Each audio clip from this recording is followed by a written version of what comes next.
I'm teaching you how to become aware and cognizant of who you are, what you bring to the table, how that's interpreted by your horse, and how you are going to find some sort of way for the two of you to come to a place where there's trust and honesty. When that happens, the two of you become unstoppable.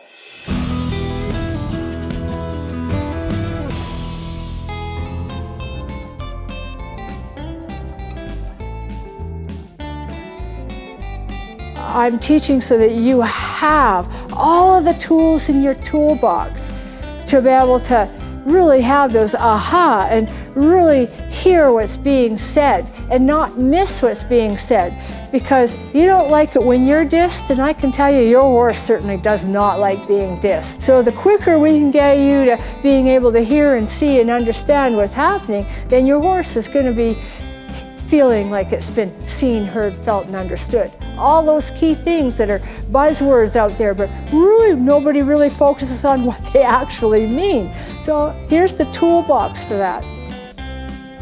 Then we're going to move into fear, because fear is a big ticket item. You might not like the word fear. You might think, well, I'm not fearful. Well, then maybe let's use the word trauma. Maybe let's use experiences you didn't like. We can use terminology all over the place. But I've used fear because it's just like, so now you need to learn how to identify it yourself.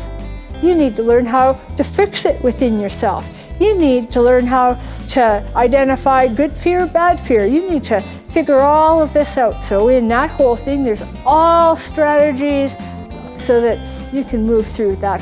And it's not just for you. Now that you understand it, now you can apply it to your horse. And it's so important with your horse because you'll recognize fearfulness. Or if your horse is just being reactive.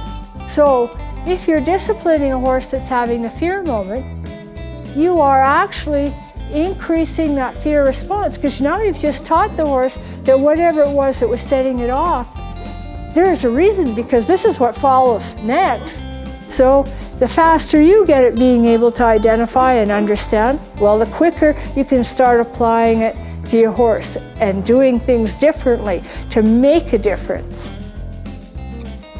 Then there's the whole section on anatomics. And in that section, I teach you, the human, all about your body and how important it is to have good alignment. And so that means we need to identify in our bodies where our misalignments are, and then we need to find different ways that we can get our alignment back. Our horse's performance is directly related to our alignment. So there's a huge portion all set up and organized to help identify and then provide you with the tools that you need to remedy the misalignment. From there, we move into now looking at the horse and how they're anatomically aligned, and how the things that we want to do with our horse, using saddles, riding, our tack, all of that create anatomical problems for the horse, and how we can kind of correct that.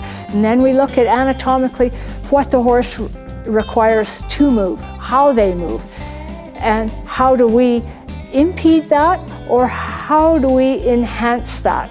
So the sole goal throughout this whole section is trying to mesh ourselves together so when we're riding we look seamless, and we are asking for the maneuvers when the horse is actually capable of doing them. So that doesn't mean a minute too soon or a minute too late. It means helping the horse do what we need to do because we understand how they move, and so we're working with them.